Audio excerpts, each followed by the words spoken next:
Hoje eu vou te mostrar porque tantas pessoas escolhem a Life. Vem comigo!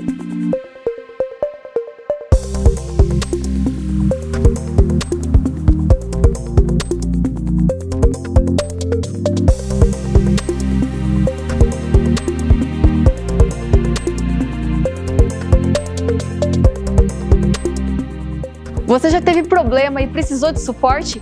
Essa equipe aqui ela está preparada e treinada para te dar o melhor atendimento. Dona Vilma, a conexão da senhora está estável? Voltou a funcionar normalmente? Perfeito. A Life agradece seu contato. Tenha um bom dia.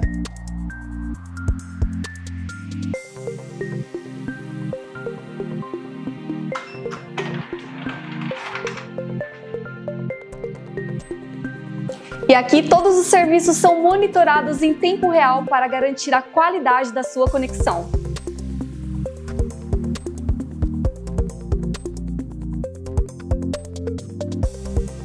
Agora que você já sabe como tudo funciona, não restam mais dúvidas. A Life é a melhor opção para você. Vem ser Life!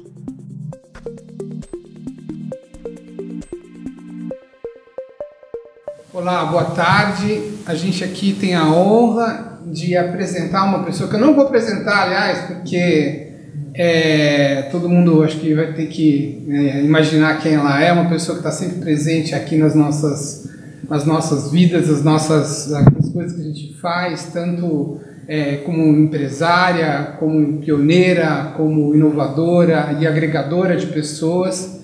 Uma pessoa que a gente tem a honra de ter a amizade e a presença dela ao longo dos anos. Uma pessoa que muito tem honrado, né, não só a Life, mas a nossa comunidade de empresários, né, com a sua garra, com a sua energia, com a sua vontade de fazer, de realizar coisas. E é para nós assim, um prazer enorme começar esse primeiro episódio do Life Talks com a Sandra. A Sandra Yamashita Matsunoshita, que está aqui hoje, junto com o Alair Fragoso, diretor da Life. Nós estamos aqui começando o primeiro episódio do Life Talks. Bem-vindos. Muito obrigado. Bem-vinda, Sandra. Gente, muito obrigada, Luiz, Alair. Obrigada a todo mundo que estava organizando esse primeiro podcast da Life Talks. É um prazer estar aqui com vocês e eu me sinto muito honrada, né, de fazer parte desse primeiro episódio. Espero que, através dos compartilhamentos que nós três faremos juntos, a gente consiga levar algum diferencial para a vida de quem estiver assistindo.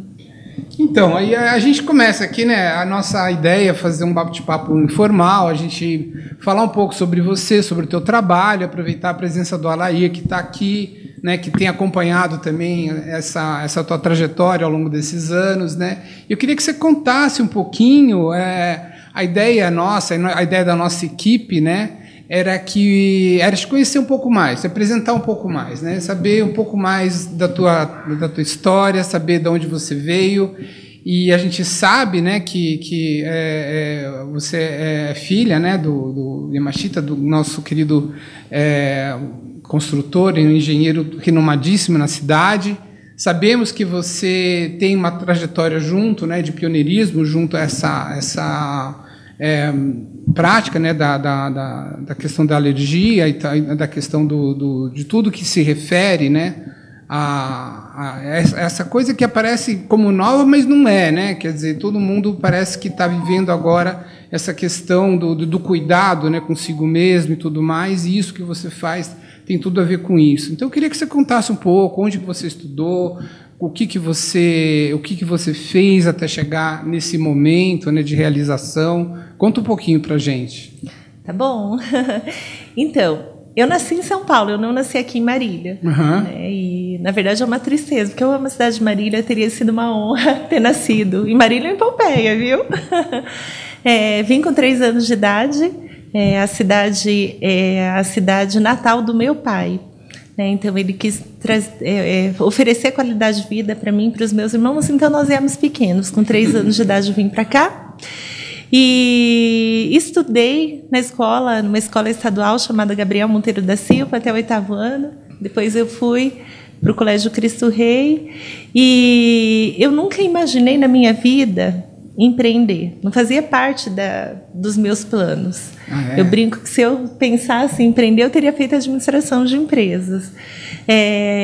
Mas voltando um pouquinho antes, né? Eu já nasci uma criança muito alérgica, sofria com muita falta de ar, chegava a parar no pronto-socorro, tinha que fazer inalação, tomar um monte de medicamento. E na adolescência eu tive uma dermatite de contato, eu não tinha nem impressão digital na mão. Eu escrevia com a caneta entre os dedos. Então você podia saltar um banco, fazer uma coisa... Me disseram isso, que eu nunca ia ser pega se eu cometesse um crime. Na hora que eu tirei meu RG, o moço falou, você pode cometer um crime, você não vai ser pega, porque parecia um casco de tartaruga, não saía impressão digital mesmo. Uhum. E eu sofria bullying, né? Então teve um amigo meu que disse que parecia que eu tinha lepra, e aquilo ficou na minha cabeça. Eu ficava com vergonha de sair de casa, medo de cumprimentar alguém, ia para os acampamentos e no meio da noite eu tinha que voltar para casa porque eu estava com crise de falta de ar. Então eu sofri muito com alergia. Ou seja, era um sofrimento não só físico, mas também mental, social, emocional, pesado, hein? Exatamente, muito pesado, mas também eu falo que... Foi teu aprendizado. Isso, as dores, o sofrimento que a vida traz, né? E a história de vocês também mostra, da Lair, que eu conheço muito bem. A nossa história de dor, sofrimento, de luta, na verdade, é aquilo que pode tornar quem... torna quem nós somos. E qual faculdade foi que você fez? Então, olha que interessante. Sofri tanto socialmente, apaixonada por... E eu acho que talvez esse sofrimento que a alergia me trouxe me fez me apaixonar pela parte de inclusão. Uhum. Eu fiz serviço social. Eu fiz teologia, depois eu fiz serviço social, pensando em trabalhar com pessoas que estivessem à margem da sociedade, pessoas que precisassem de uma atenção, de um cuidado, de um acolhimento. Eu não imaginava que na classe média alta encontraria gente assim. Né? E aí, quando eu empreendo, crio SOS Alergia, eu me deparo com pessoas de todas as classes sociais precisando de acolhimento, de atenção também. Né? Então, nossa, me deu até um arrepio agora. Nada é perdido. Né? Eu levei muito do serviço social para o que eu faço hoje. Né? No meio do caminho, fiz tecnologia e alimentos na FATEC também, e aí, com o intuito de desenvolver alimentos em que eu pudesse retirar os ingredientes que mais causam alergia. Que legal. E, Alair, conta um pouquinho, como foi que você conheceu a Sandra? Como é que foi essa amizade, assim, esse início? Como é que vocês se conheceram? Você lembra? O primeiro que eu lembro, assim, o pai dela que fez o projeto do posto lá de Pompeia que eu fiz. E depois, nesse meio, eu abri uma escola de informática lá em Pompeia, né? E aí o pai dela... o pai dela foi fazer o curso e levou ela junto também, né? Na época do MS-DOS, né? Acho que não era o Windows ainda. E aí depois a gente ficou um tempo assim sem ter mais contato, e aí o contato voltou firme depois quando ela, como você falou que ela é muito agregadora do pessoal, né, ela criou o grupo dos empretecos aqui em Marília, e ela começou a movimentar e agitar todo o pessoal, né? E aí a gente começou a se encontrar nesses eventos do Sebrae, nos próprios encontros informais da turma que fez o curso do Empretec.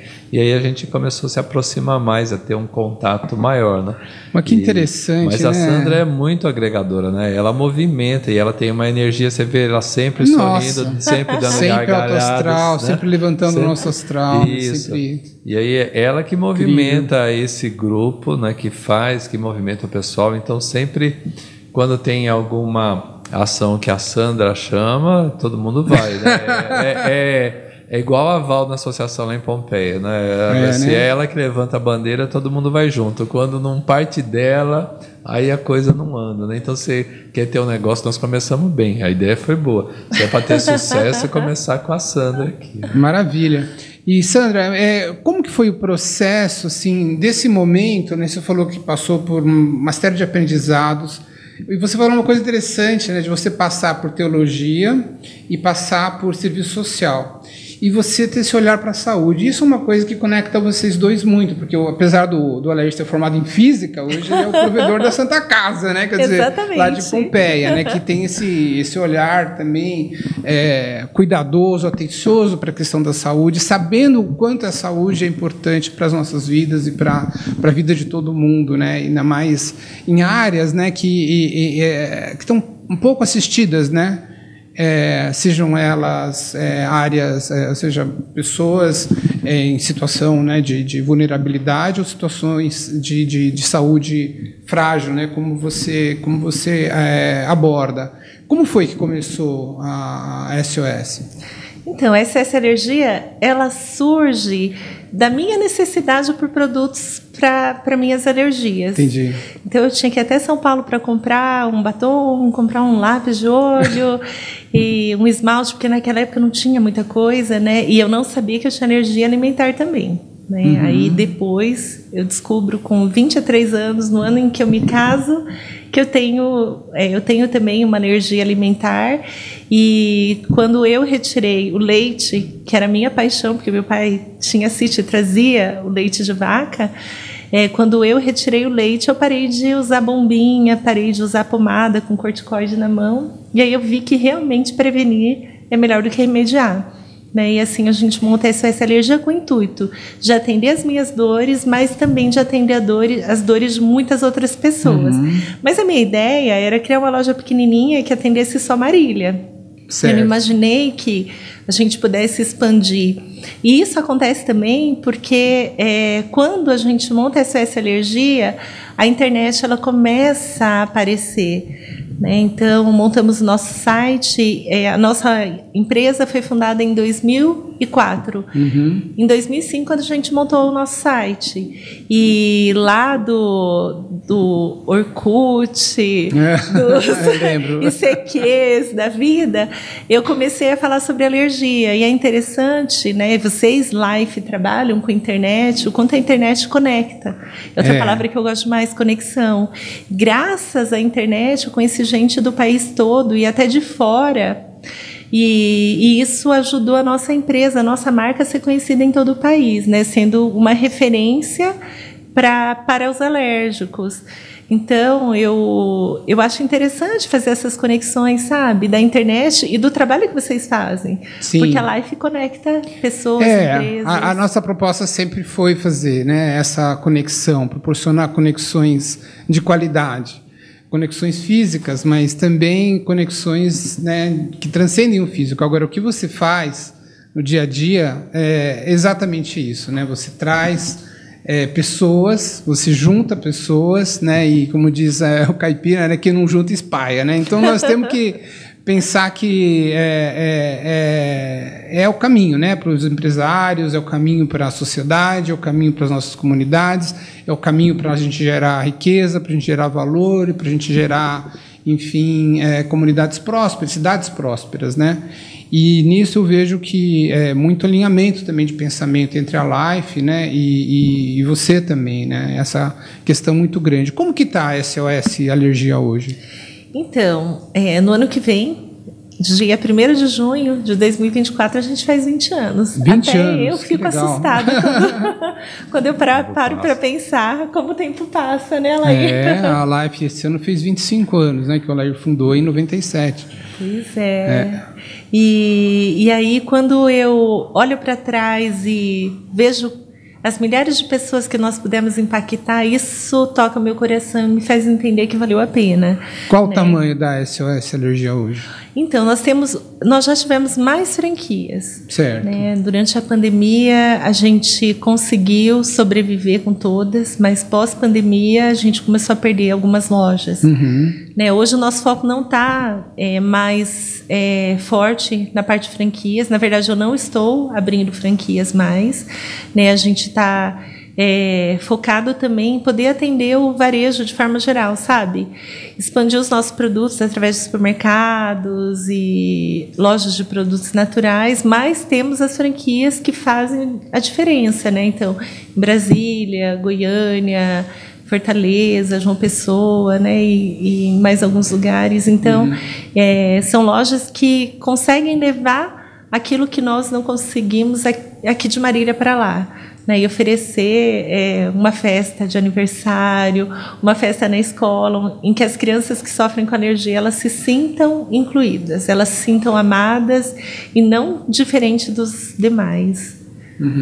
Até é interessante que eu trombo com algumas mães que falam: ai, Sandra, eu estou com um sério problema agora lá na escola. Eu, ai, o que aconteceu? Deu algum problema com a comida? Não, os amiguinhos estão tudo querendo roubar o lanchinho do meu filho. Para mim isso é especial, né? Ou quando a gente leva os nossos produtos para um evento de empresários e as pessoas que não têm alergia comem e falam: puxa, é gostoso, né? Não é diferente, ou é até mais saboroso. Para mim isso é especial, porque eu acho que o alérgico ele precisa se sentir acolhido até no sabor, no cuidado, não comer uma coisa mais ou menos, como a gente fazia no começo, a gente não tinha muito conhecimento. Eu tive que ir para uma faculdade de alimentos, eu não sou da área de biológica, eu tive que aprender química, fisicoquímica, microbiologia, para poder desenvolver produtos, né? Mas com a intenção de criar alimentos que também fossem bonitos, saborosos, cheirosos, né? E que pudessem fazer a diferença na vida dessas pessoas que são tão excluídas.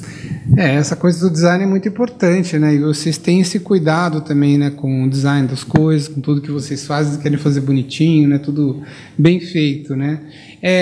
Você sente que hoje as pessoas, elas conhecem bem tudo que é possível, tudo que está acessível dentro da área de prevenção e de cuidado com alergia?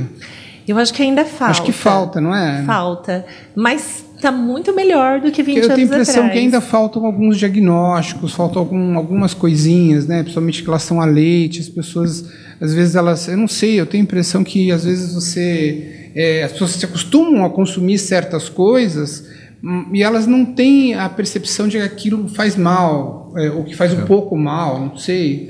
Isso aí, assim, e vai no dia a dia, né? Acostuma e vai consumindo, não é? Então, mas isso aí também que acontece, assim, assim como os pais dela não sabiam, né? De pequeno, então vai dando leite porque a gente aprende que leite faz bom. A gente aprende que leite faz bem, e aí, proteína assim, e tal. Tem o filho de uma funcionária nossa que ele vivia doente aí também, pequenininho, acho que não tem 2 anos agora, descobriu que alergia a ovo. Não? Olha só. Então, assim, a criança não vai adivinhar, né? E os pais também não, que ovo, porque a gente sabe que ovo faz bem, né? O que ovo, né? E assim, tem várias pessoas com alergia ao ovo. E eu acho que uma coisa que é extremamente importante e a gente e é pouco conhecida e precisava se desenvolver mais, é fazer o exame de DNA, sabe? Porque nos exames de DNA você consegue tirar já de pequeno, com uma pequena porção de saliva lá, você identificar as várias probabilidades de coisas que você pode ter alergia. E aí evitar tantos sofrimentos e tantos problemas que a pessoa tem ao longo da vida. Mas aí a gente esbarra numa outra questão que eu ia entrar com a Sandra, que é a acessibilidade. A gente sabe que o poder público não oferece esses exames, os exames são relativamente caros, hoje estão mais baratos, mas também eu tenho a impressão que muita gente olha para os produtos de antialérgicos e tal e sai correndo porque acha que vai ser caro ou porque realmente não tem capacidade de aquisição, capacidade de consumo. Como é que vocês veem essa questão?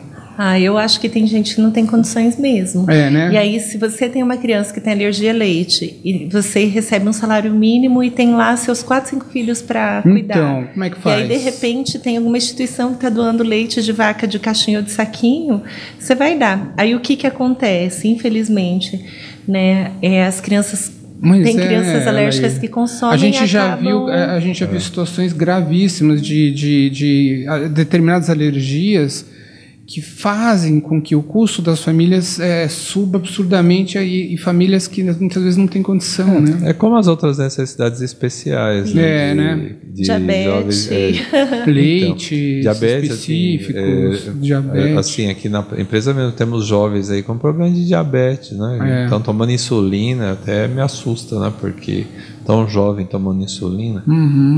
E às vezes até eu estou para conversar com alguns aí para saber como é que descobriu isso, com que idade descobriu, como é que foi isso, né? Porque, então essa coisa dos cuidados, né? Mas tem também, Luiz, tem desconhecimento Exato. Às vezes. Por quê? Porque o governo, por exemplo, ele tem a obrigação de dar, por exemplo, medicamento de alto custo. E as fórmulas infantis, elas entram dentro. Então, a criança, até os 2 anos de idade, ela tem o direito de receber. E muitos pais não sabem. Verdade. Então, falta de conhecimento. Falta de conhecimento.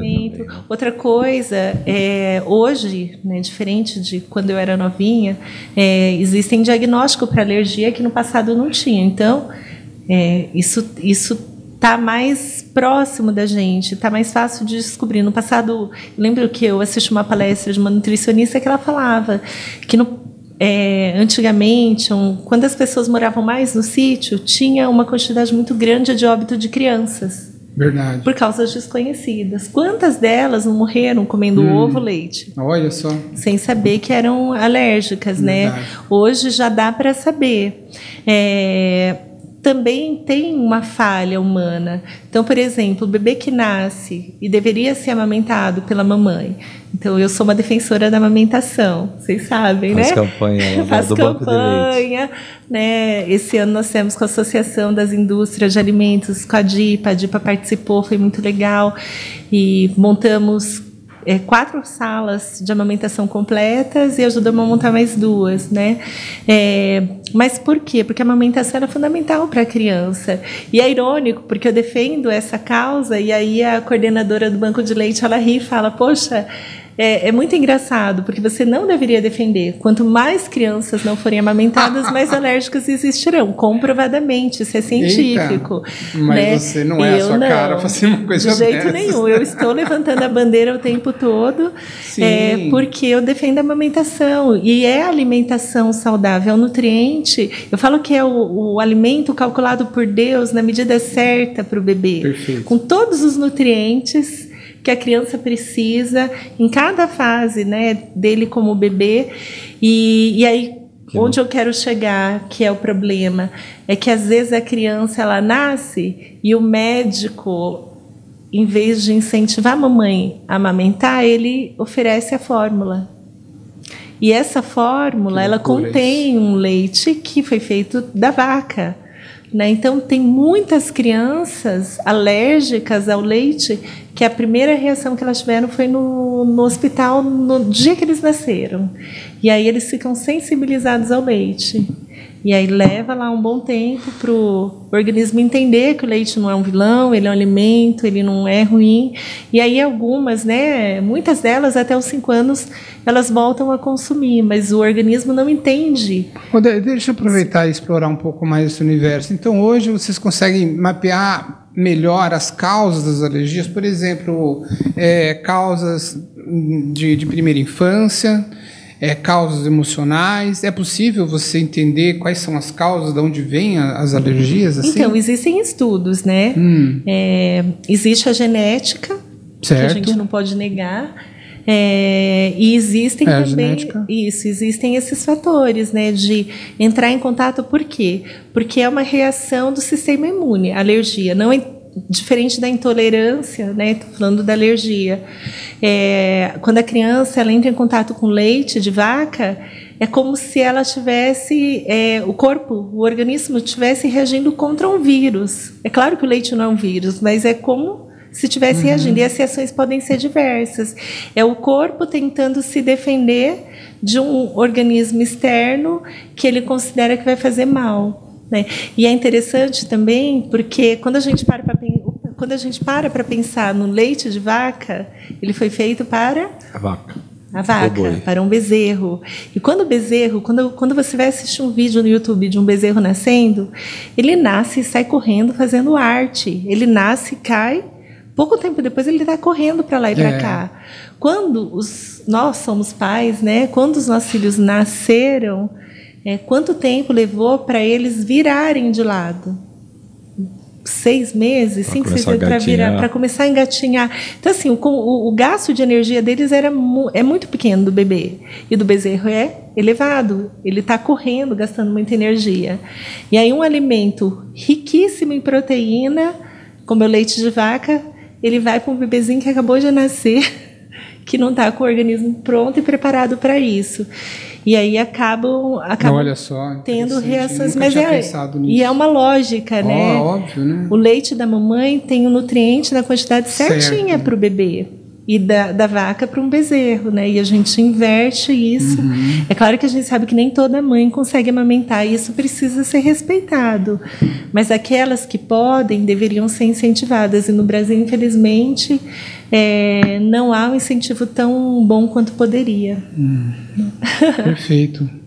E isso é um caso muito frequente, assim, de alergias graves, por exemplo, no cenário de hospital, assim, essa coisa. Como que é tratado a nível emergencial a questão da alergia, Alair? Luiz, eu não sou médico. Não, mas você, imagino que você saiba saúde, a demanda, né? Mais ou menos. Não, né? assim, no caso, por exemplo, o hospital lá, Santa Casa de Pompeia, ela trabalha mais com urgência e emergência, né? Certo.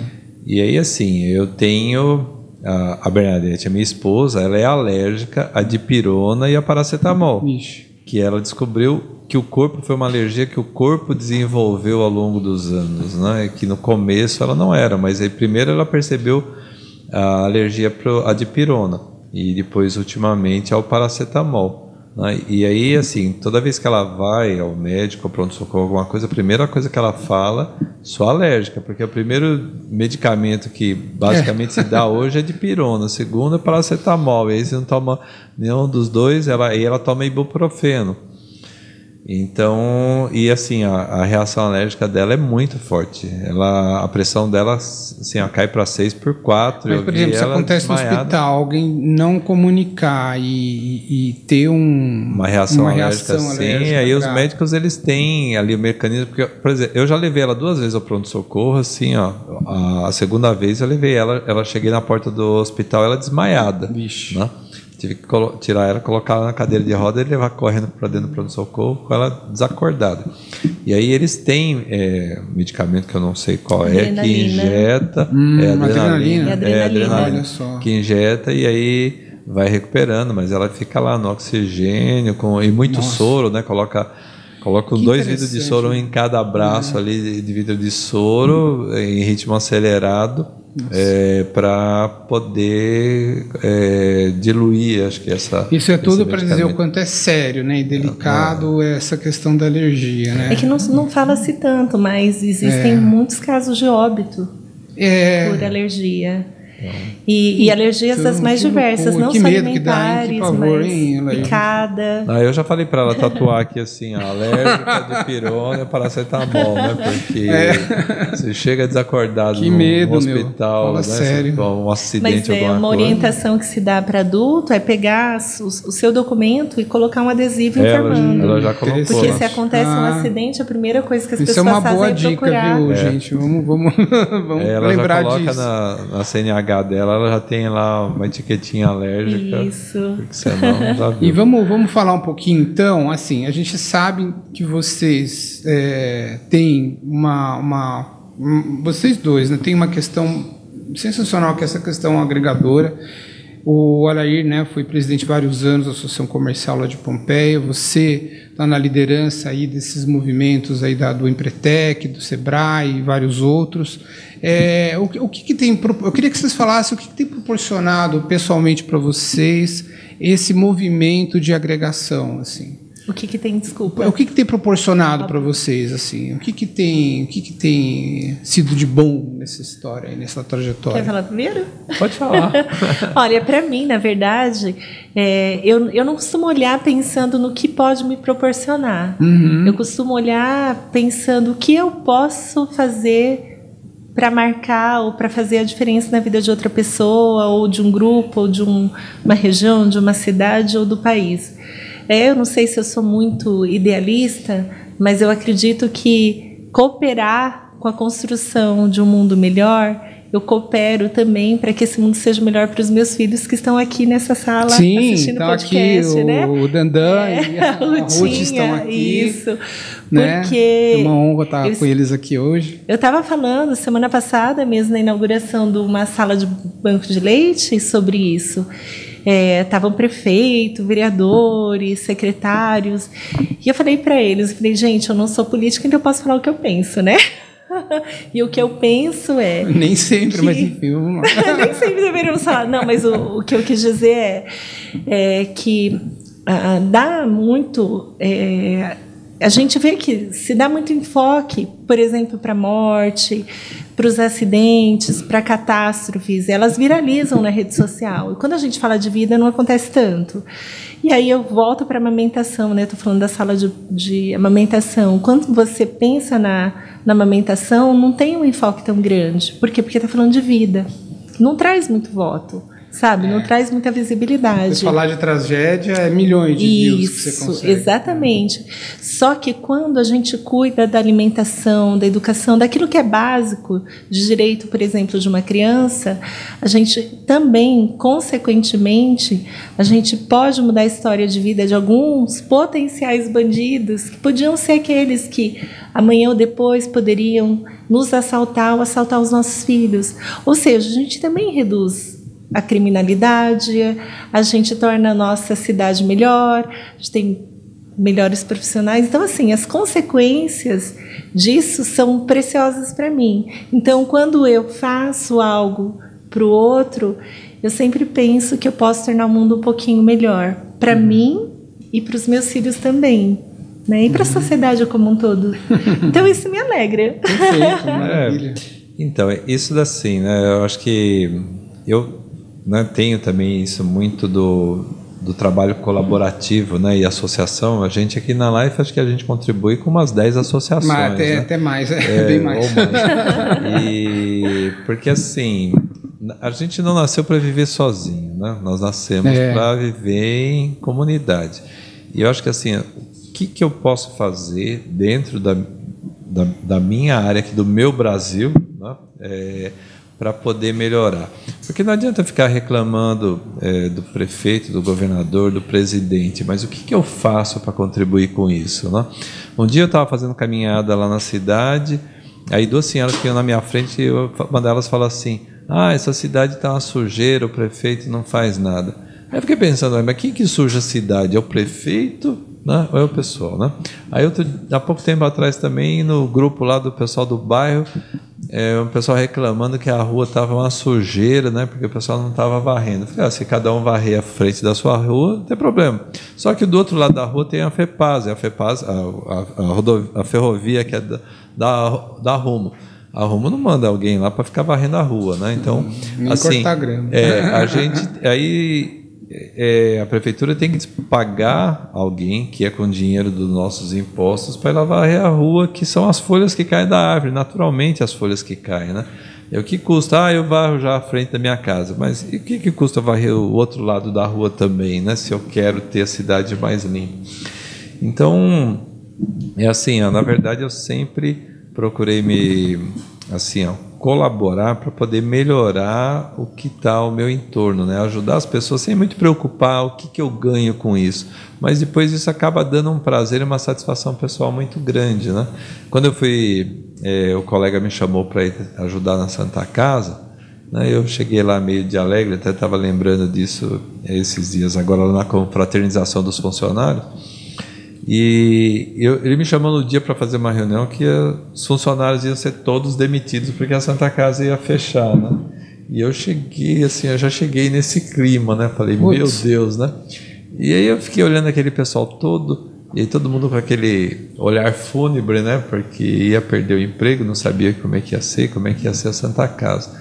Então, e aí eu fiquei há pouco tempo atrás refletindo muito o seguinte: quando a Santa Casa foi construída, quando saiu a ideia de construir todas as Santa Casas, mas voltando ali para Pompeia, há 82 anos atrás que existe a Santa Casa, então os idealizadores e as pessoas que se juntaram não ficaram dependendo do poder público para poder fazer alguma coisa, né? Então o que nós aqui como sociedade, que não temos um hospital, não temos médico, vamos fazer? Porque se a gente ficar doente, onde é que a gente vai se tratar?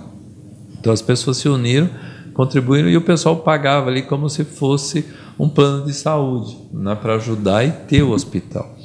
E depois, né, da nossa última constituinte, aí, 88, quando os deputados falaram, bom, agora é obrigação, dever do Estado, da saúde, educação e segurança, as pessoas se afastaram, né? Então hoje as pessoas aí começaram os colégios particulares, porque até então, eu acho que nem sei se existia colégio particular, existia muito pouco antes de 88, mas aí começou cada vez mais ter escolas particulares, cada vez mais plano de saúde, cada vez mais a gente colocando cerca de arame farpado, câmeras, blindar o carro, essas coisas todas para ter segurança. E aí, assim, a nossa sociedade começou a ficar mais individualista, sabe? Cada um começou a se fechar dentro de si e a confiar menos nas outras pessoas, a confiar menos ao nosso redor, né? Então, esse individualismo, eu acho que isso que tem sido também ruim, né? Porque de uma forma ou de outra, assim, a gente tem que ter um elo de confiança no outro. Não tem jeito, alguma coisa a gente sempre tem que ter. Quando você chama um Uber, né, ou um táxi que vai te levar para algum lugar, você está confiando que ele vai te levar. Você está entrando no carro na confiança que ele vai te levar, e ele está na confiança que você vai pagar para ele. Então tem algumas coisas assim que a gente tem, e eu lembro que há um bom tempo atrás, você falando para a equipe nossa do comercial que a gente tinha que gerar elos de confiança com os nossos clientes. É uma coisa que eu sempre acredito, né? Só para fazer um parênteses, não sou eu entrevistado, mas é uma coisa que eu tenho verificado, né?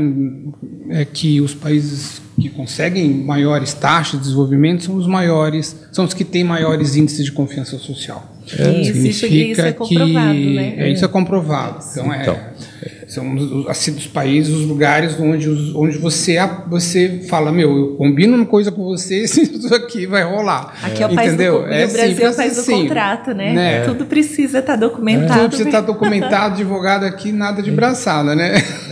Não que a gente não goste deles, a gente adora, tá, gente? Mas assim, isso que assim, e a partir do momento, por exemplo, a experiência que eu estou tendo lá na Santa Casa, a experiência que a Sandra tem, quando ela mobiliza o pessoal para fazer uma doação lá para o banco de leite, um monte de gente colabora, né? Teve várias mobilizações aí que ela põe no grupo dos Empretex, que até ultrapassa, né, o valor planejado, a meta planejada, porque existe uma confiança que no trabalho que ela está fazendo sério e que o pessoal do banco está fazendo que a gente faz, precisamos construir vínculos de confiança. Se eu estou vendendo serviço de internet, eu preciso que o meu cliente confie no meu trabalho, confie que vai ter o melhor atendimento, melhor qualidade de serviço possível. Você, quando entrega, a mesma coisa. E o cliente, quando compra um produto dela aqui que é antialérgico, ele está acreditando que realmente não tem ovo, que realmente não tem leite. Por exemplo, a Claís tinha confiança de que a gente ia comer o pão de queijo que ela colocou aqui. Eu estou comendo, mas realmente eu não quero falar de boca cheia. Então, mas assim, isso é muito interessante. A experiência lá na Santa Casa tem sido muito interessante nisso, porque as pessoas, e assim, o leilão que a gente fez lá foi extraordinário, fantástico. Verdade. Porque normalmente o pessoal que organiza isso costuma receber 70, 80 cabeças de gado, recebemos 110 cabeças de doação. Nossa.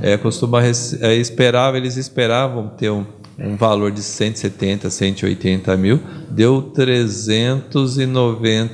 Olha só, quanta vaquinha. Foi 396 mil reais que deu o resultado do leilão da Pompeia, né? Parabéns. Então, assim, e aí depois disso é interessante que, assim, eu já recebi outras doações, né?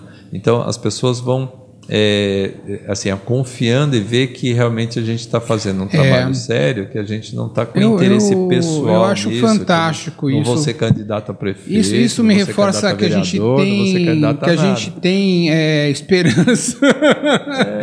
Dentro dos vínculos de confiança. Eu estava vendo, por exemplo, né, tem alguns amigos que estão lá na diretoria do Yara Clube. Eles pegaram o clube com 1.800 sócios. Hoje eles estão com 11 mil.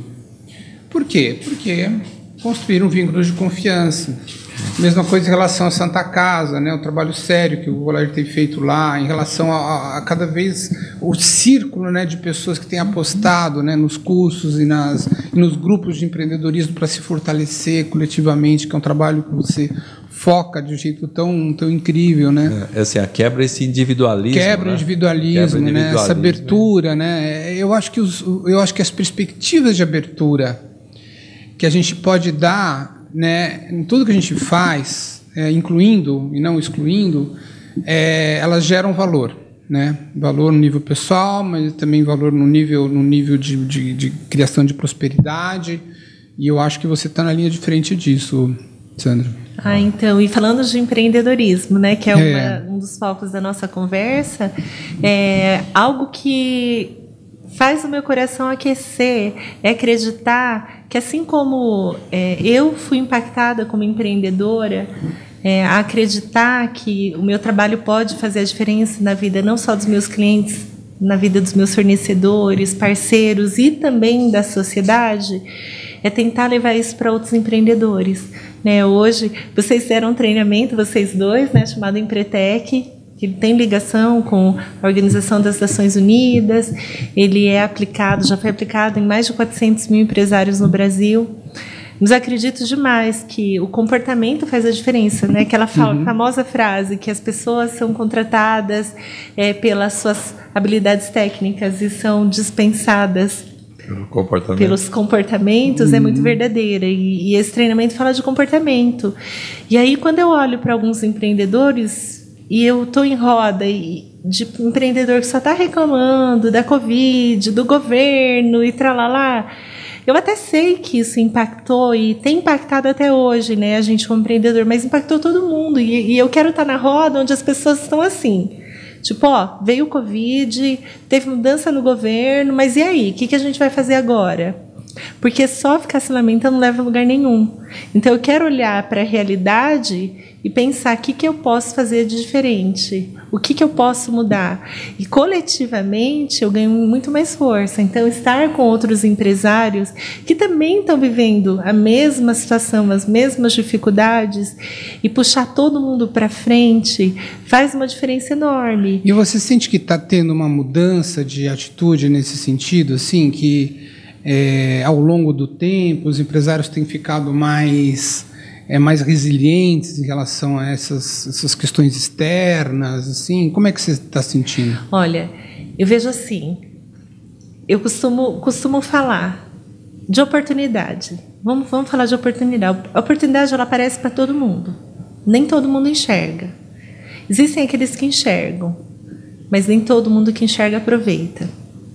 E eu acho que com o empreendedor é a mesma coisa. A gente pode ter o conhecimento, mas se eu posso não ter o conhecimento, mas eu posso ter o conhecimento e não fazer nada. Ou eu posso mudar. E aí eu acho que entra um pouquinho de Pareto, sabe? 80-20. Eu não acredito que todos os empreendedores eles façam um treinamento e mudem. Eu não acho que todo empreendedor que pega um investimento consegue usar bem. Eu não acho que todo empreendedor que está indo em encontros vai... Mas o que você quer dizer por Pareto aplicado aqui? Pareto aplicado é que é 80-20. Eu ainda, infelizmente, eu queria puxar para cima. Você acha que só 20% aproveita? Talvez, eu não posso falar com certeza. Não é 80, né? Infelizmente, não. E eu acho que isso é em quase tudo. Até em produto, né? Uma vez a gente foi fazer uma limpa nos produtos da SOS, para poder focar naqueles que mais saíam. Aí, quando a gente foi ver, deu Pareto.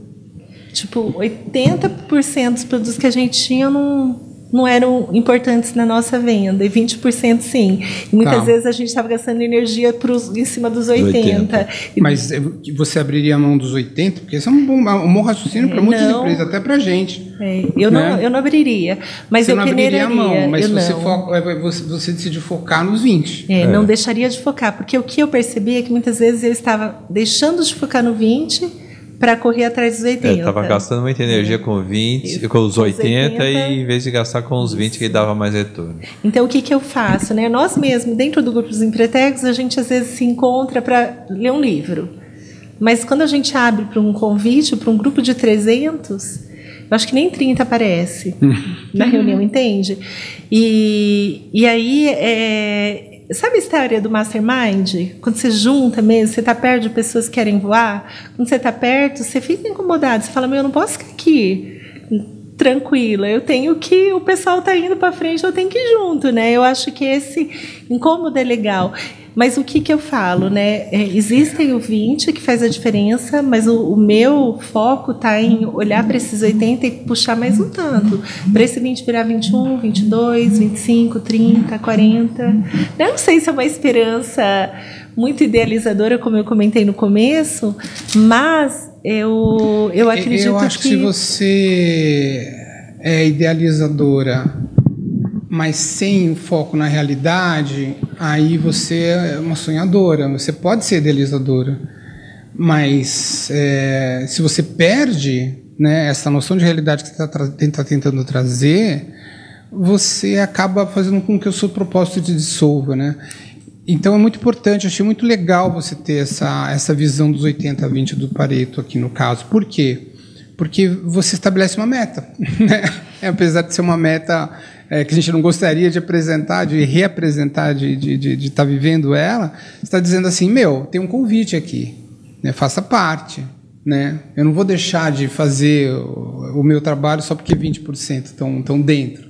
Não vou deixar de oferecer, ao contrário, eu vou ter aqui um campo de possibilidades que qualquer um que queira explorar está aqui. Estou mantendo ele vivo, né?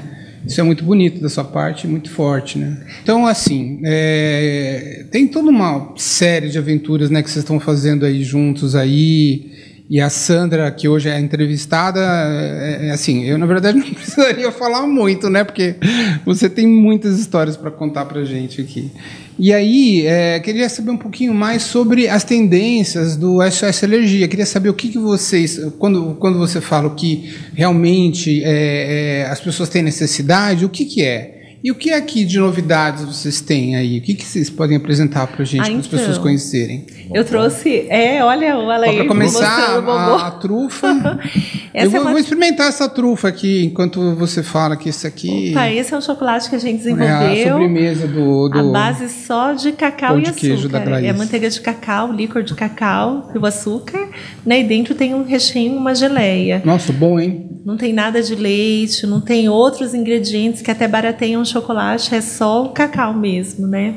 E novidade para o ano que vem é que a gente vai ter o nosso chocolate zero açúcar, né? Com maltitol. Agora, o nosso xodazinho, campeão de vendas da SS Alergia, é o biscoito de polvilho, esse aqui, né? O biscoito de polvilho, ele é o campeão de vendas. A gente tem clientes do Brasil todo que compram em caixas esse produto. Quando nós desenvolvemos ele, tudo que a gente desenvolveu no começo deu errado, tá? Tudo.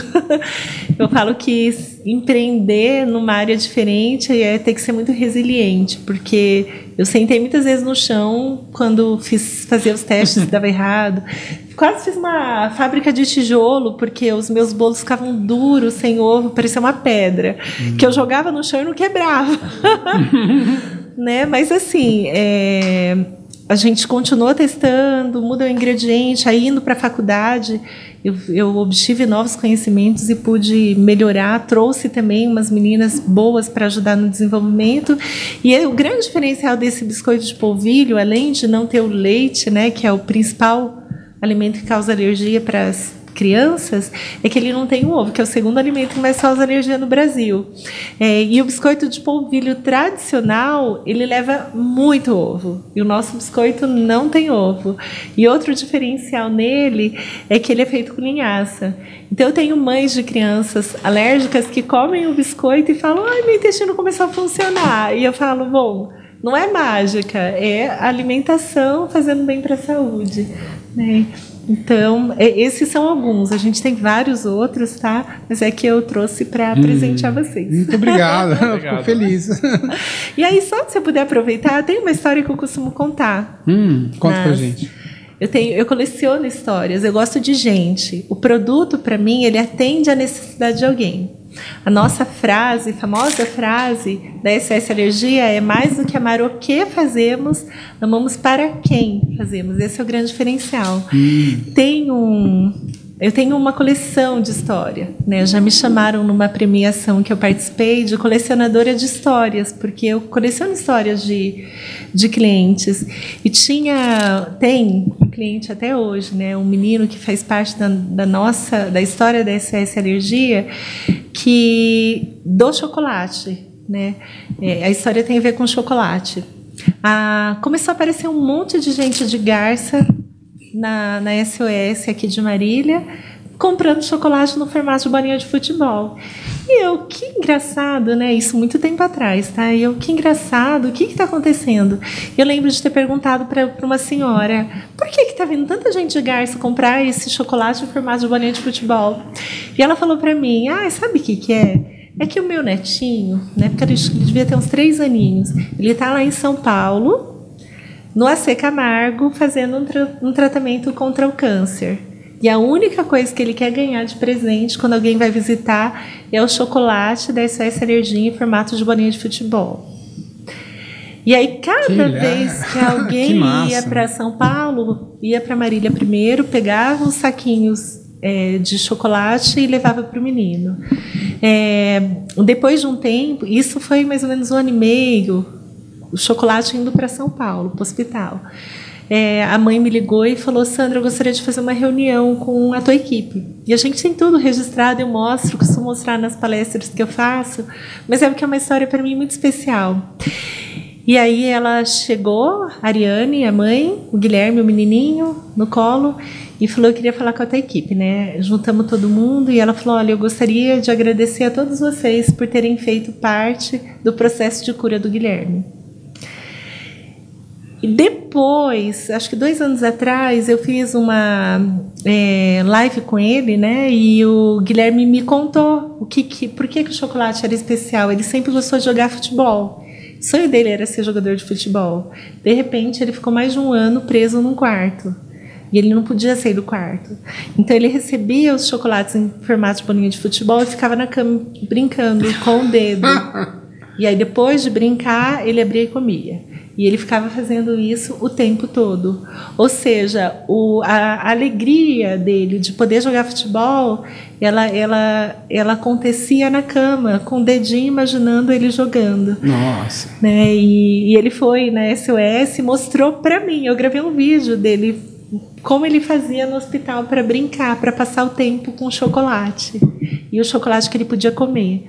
Né? Lúdico. Então, o lúdico, e isso é inclusão. Isso é permitir que uma criança se sinta amada. Isso é olhar para o nosso cliente sabendo que ele é muito mais importante, que o produto ele só existe para aliviar essa dor. Né? E aí, nós que estamos no podcast de empreendedorismo, né, eu diria para os empreendedores, o objetivo de todo empreendedor é ter lucro? Tem que ser, senão a empresa não é sustentável. Mas o lucro ele tem que ser, na verdade, uma consequência de fazer algo especial para o seu cliente, de atender o seu cliente com um olhar para ele diferenciado, sabendo que o seu negócio realmente, por exemplo, né, eu penso na Life, a Life conecta as pessoas. Quantas pessoas vocês salvaram sem saber? Quantas vidas a internet salvou? Quantas empresas funcionaram graças a vocês? Isso é que faz sentido. E hoje a empresa ela é enorme, ela é muito conhecida na cidade, na região. Eu levo os cases, né, da Life, do Alair, para os treinamentos que eu dou. Mas só faz sentido porque vocês tiveram um olhar diferenciado para os clientes de vocês. Né? Com a SOS também é assim. E aí, se eu pudesse dar um conselho, né, para os empreendedores, é que vocês olhem para os seus clientes. Não como uma fonte de lucro, mas como pessoas a quem vocês podem e devem fazer a diferença. O lucro ele é consequência daquilo que a gente faz com amor. Bom, depois dessa eu não vou falar mais nada, porque é muito lindo essa tua abordagem, né? E o lucro é consequência daquilo que você faz por amor, né? O valor, né? Maravilhoso. Queria dar os parabéns para você. Eu acho que foi muito emocionante, né, receber você aqui e o Alair junto, né, Alair? É um grande prazer sempre estar junto com a Sandra, né, porque ela transborda de energia assim, ó, positiva que contagia. E é uma pessoa não só que ela pensa e fala, ela faz, né? Então isso é muito gostoso, como ela acabou de falar agora, né? Como é que você está num grupo de pessoas que tá voando, decolando e eu vou ficar de fora, né? Então quando a gente tá junto dela é a mesma coisa, né? Se ela tá ali voando, decolando, por que eu não vou estar junto, né? E eu sinto isso no grupo dos empretecos. Quando ela põe alguma coisa lá, convocando o pessoal pensa, puxa, a Sandra tá puxando, como é que eu vou ficar fora dessa? Né? Eu acho que assim, não posso ficar que fora responsabilidade. dessa. Ela vem desse lugar de amor, de afeto, de vontade. Isso assim, ó, o que ela falou da gente tratar com os clientes e a gente, é o fato da gente trabalhar também, porque por que nós ganhamos também o prêmio de um lugar, dos melhores lugares para se trabalhar no Brasil, né? E quando a gente trabalha num lugar que a gente gosta, que a gente faz com prazer, que a gente está feliz, a consequência é o nosso salário, né? É a consequência, porque se a gente não faz algo com amor, com carinho, com o que gosta, que tenha prazer, você não vai fazer bem feito, não vai fazer com qualidade, e aí não vai ter jeito, né? Ou não vai ter salário, ou você vai ser demitido, ou não vai ter resultado. Então, realmente, a parte financeira é uma consequência, né? Se a gente, lógico que a gente vem trabalhar porque a gente precisa ganhar dinheiro, mas ele não pode ser o foco inicial. Tem que vir trabalhar, ter um lugar de prazer, que eu gosto, que eu estou feliz, que eu estou animado, né, para poder dar resultado, né? Então o resultado é uma consequência do meu estado interior, né? É isso. Mas muito obrigado, Sandra, pela presença aqui. Ficamos muito felizes e fiquei muito feliz com esse nosso primeiro podcast. Muito obrigado. E eu agradeço. Queria agradecer demais você, Sandra. Queria agradecer muito a Alair. Queria agradecer aqui toda a equipe, né? Queria agradecer o Edgar, que fez a parte de produção, o Thiago aí, que ajudou a estruturar, que fez a estruturação, a Glaís, que deu todo o apoio aqui necessário. Agradecer a presença do Daniel e da Ruth, que estão aqui também, queridos. Né? É uma família toda muito linda. Parabéns pelo seu pai querido, também um exemplo para todos nós. Não falamos dele aqui, mas ele está presente, né, em tudo que você faz. Então, para nós é uma honra ter vocês aqui. E é isso aí, gente. Então, até a próxima, até o próximo Live Talks. E é uma honra ter estado com vocês aqui hoje. Até lá.